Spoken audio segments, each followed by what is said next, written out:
আমরা গভীর উদ্বেগের সঙ্গে লক্ষ্য করছি যে দিলীপ কুমার নামের এক ব্যক্তি এবার করিমগঞ্জ লোকসভা আসনে নির্বাচনে লড়তে মনোনয়নপত্র পেশ করেছেন।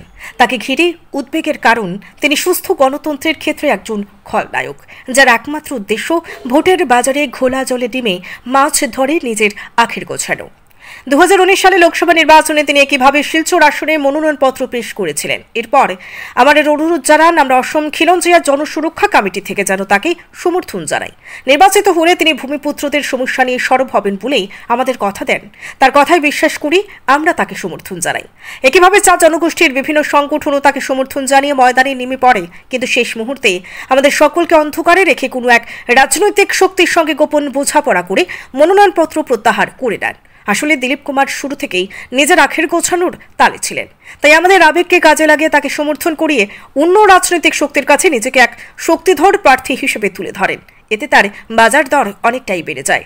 এবার শিলচর লোকসভা আসন সংরক্ষিত হওয়ায় তিনি করিমগঞ্জে গিয়ে ভোট কেন্দ্রিক রাজনৈতিক ব্যবসা খুলে বসেছেন, যাতে ফির এক দফা আখের গোছানোর সুযোগ পান।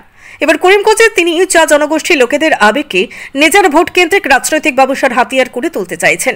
তাই করিমগঞ্জে চা জনগোষ্ঠীর ভোটাররা যেন এমন একজন ভোট ব্যবসায়ীর ফাঁদে পা না দেন। দিলীপ কুমার সম্পর্কে আরো বলতে হচ্ছে, বছর কয়েক আগে কপরদক শূন্য অবস্থায় উত্তরপ্রদেশ থেকে বরাক উপত্যকায় সে আস্থানা গাড়েন তিনি। আর এই কয়েক বছরেই তিনি হয়ে যান প্রচুর অর্থের মালিক। বিভিন্ন ধর্মীয় অনুষ্ঠান আয়োজন করেন এবং আন্দোলনের নামেও আখের গোছানোর অনেক অভিযোগ রয়েছে তার বিরুদ্ধে। তাই তার বিরুদ্ধে উপযুক্ত তদন্তের জন্য সরকারের কাছে দাবি জানানো হয়েছে। Bureau report, Barak Bani news network. বহিরাগত বুট ব্যবসায়ী দিলীপ কুমার যে প্রেস বিবৃতিতে উনিও জানিয়েছেন যে গত লোকসভা ভোটের সময় আমরা ওনাকে ব্যবহার করেছি, তা ঠিক নয়, সত্যি বলছেন না। বহিরাগত বুট ব্যবসায়ী উনি আমাদেরকে ব্যবহার করেছেন, খিলঞ্জিয়া জনগোষ্ঠীকে ব্যবহার করেছেন। তাই উনাকে হুঁশিয়ার করে দিতে চাই যে উনি যে পন্থা অবলম্বন করে চলে আসতেছেন ওই পন্থাটা ছেড়ে দেন যেন।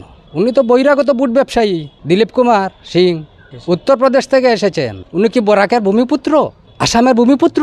তাই উনাকে আবার আমি হুঁশিয়ার করে দিতেছি খিলঞ্জিয়া কমিটির পক্ষ থেকে যে উনি ব্যবসা করতে আসছেন, ব্যবসা করেন, বুট ব্যবসা করবেন না। আসাম খিলঞ্জিয়া জনসুরক্ষা কমিটি যে 2019-এ শিলচর লোকসভা থেকে আমরা আসামের ভূমিপুত্র স্বার্থে যে দিলীপ কুমার এক চা জনগোষ্ঠীর সাপোর্ট আর বরাকবাসীর ভূমিপুত্র সাপোর্টে ইন্ডিপেন্ডেন্ট হিসাবে ভোটে মনোনয়নপত্র জমা দিয়েছেন। কিন্তু হে যে অতিসত্ত্ব একটা রাজনৈতিক দলে বোঝাবুঝি করিয়া হে উইথড্র করেছেন। কিন্তু এইবার শুনেছেন করিমগঞ্জে গিয়া এইবারও নির্দল প্রার্থী হয়ে মনোনয়ন পত্র জমা দিয়েছেন।